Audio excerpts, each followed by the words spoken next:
Hi, I'm Lara and this is tropetrinitytrilogy Trilogy, and today I'll be doing the Tell Us a Story tag created by the adorable author.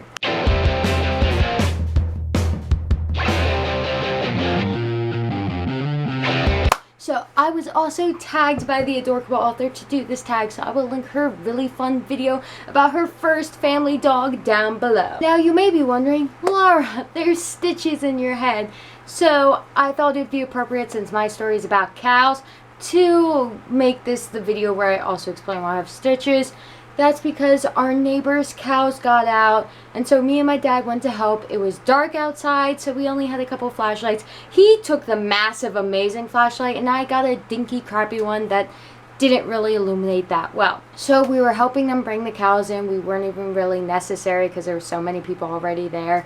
But when they were getting in, someone was supposed to go around the barn, so I was one of the people who went around it, and there's this big object that I went to duck under, and I couldn't really tell what it was, but I ducked under it, and I sliced my head open because it was like an old rusty metal feed trough or some machine or something. I don't think it was a feed trough because it wasn't really shaped like one, but I couldn't see because I went under it, bumped my head, kind of stumbled a bit, then went under it without bumping my head, and I was like, oh, there's blood gushing from my head. So I just walked over to everyone with my hand on my open wound and was like, watched them, like, as the cows walked into the field, and was like, Dad, I got cut, and turned around and there's like blood everywhere. This is also the second time I've busted my head open. The first time was at rugby plastic where I bumped heads with a girl. I didn't notice until I saw giant drops of blood coming from my face, and I was like, oh crap.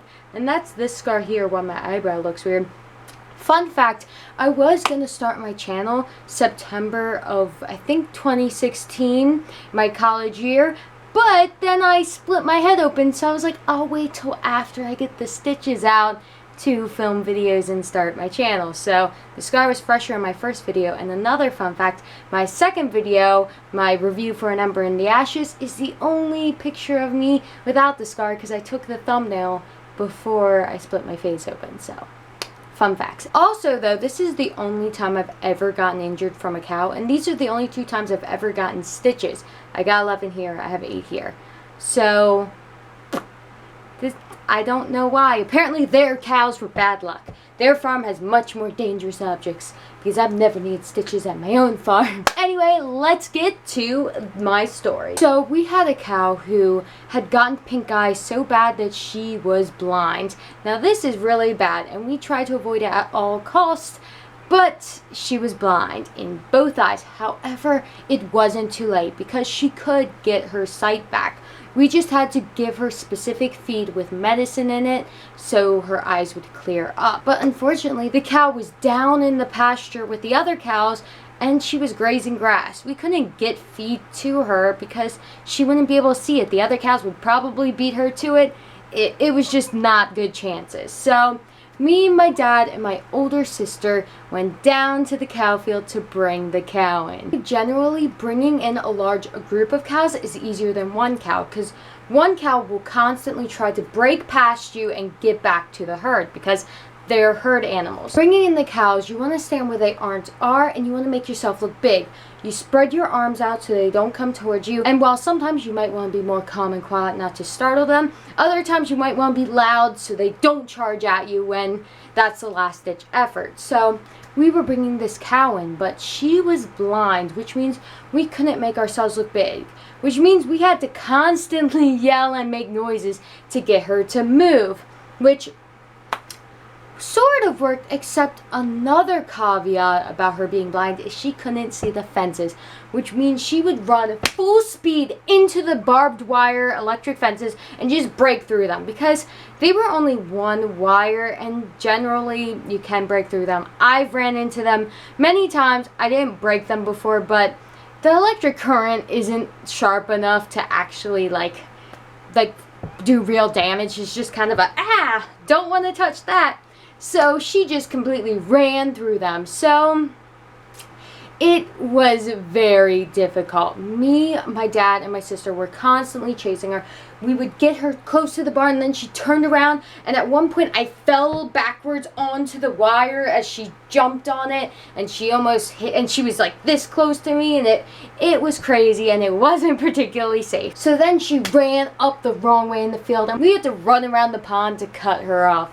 And so she was blind, and there was a big ditch with a stream, so she was running alongside it, and we didn't want her to fall down the ditch into the stream, mostly because she'd get away, because I'm pretty sure she actually would have been fine, but we needed her to go up to the barn and not fall down the ditch, because once she fell down, we could not get her back up. So I slid down the ditch, ran in the stream, and of course she's blind, so I couldn't scare her. So I was running full speed, not breathing, and screaming on the top of my lungs, which I will not do now because my scream, I don't have a shrill horror movie girl scream. I have a more deep, guttural scream where you can hear my vocal cords vibrating, and it sounds like I'm dying but also trying to kill you, and it's an interesting thing. So I was doing that scream, my death scream, running full speed in a rocky, uneven stream, keeping up with this cow sprinting as fast as she can, and cows can sprint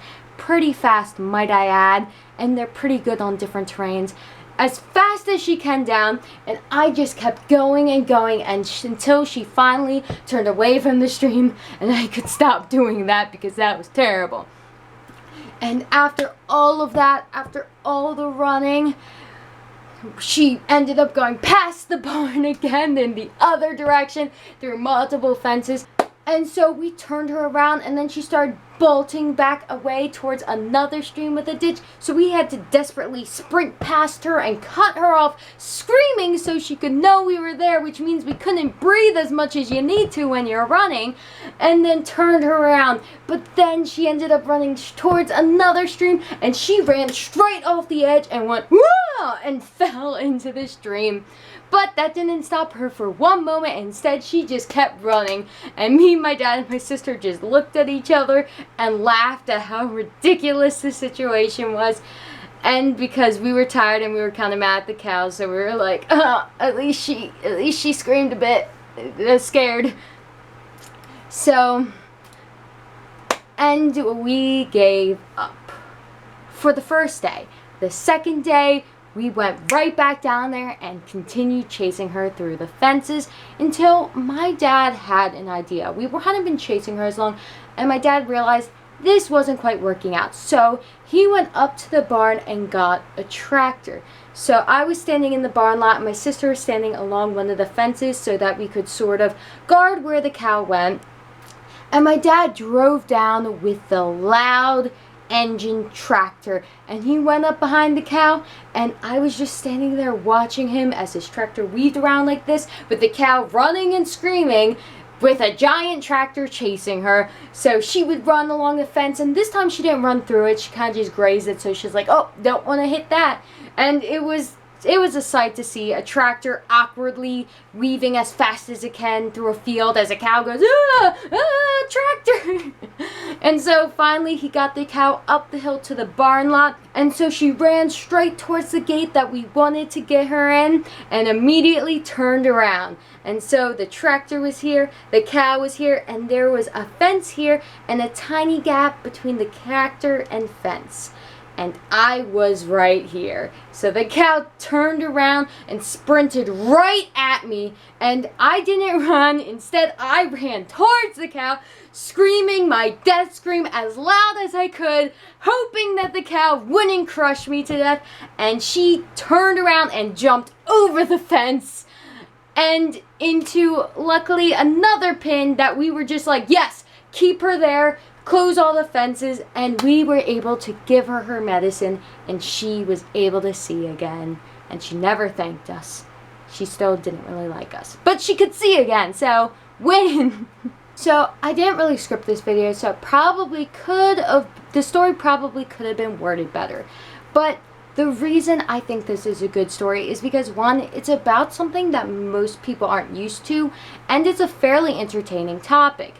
2, as far as the story goes, we have a goal and a conflict, and there's also sort of an antagonist in the cow, but it's more dynamic than the classic hero versus villain, in that the cow is who we're trying to help, and she just doesn't understand what's happening.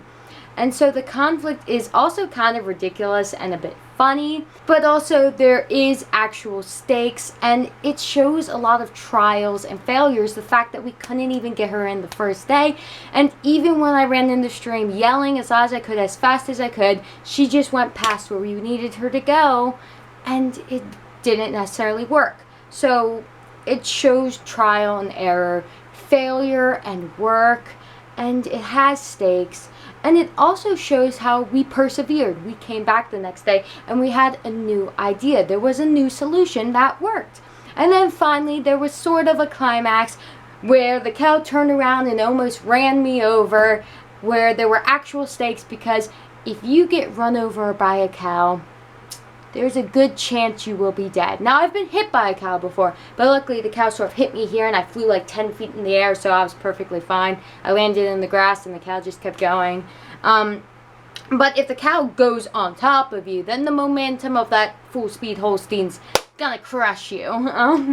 Not all cows are Holstein, but the ones that hit me, and the blind one was. But yeah, I just think it's a pretty fun story. PETA might not like the story though, didn't ask their permission, so, But yeah, so this was a really fun tag, and I appreciated the adorable author tagging me. It was so fun, and this was a fun story to talk about. Initially when she tagged me, I was like, I have nothing interesting in my life to talk about. I have no stories. Like, I have like small quips, but I don't have a full-length story. And I was like, wait a second, the cow. So anyway, some of the people I'm going to tag are Temak Soul, the street author, Julian Greystoke, A World of Worlds, Story Detective, Cat Sperling Books, and Lauren Severe. Anyway, thank you for watching this video. I hope you found this story slightly entertaining and I was able to make it cohesive, because I'm currently batch filming with the big scar on my head because I am moving to a new job and I will be there with the big stitches in my head. So great first impressions, but yeah. So that's all I have to say for now. Time to film like 5 more videos. Yeah! Anyway, thank you for watching, and I'll see you later.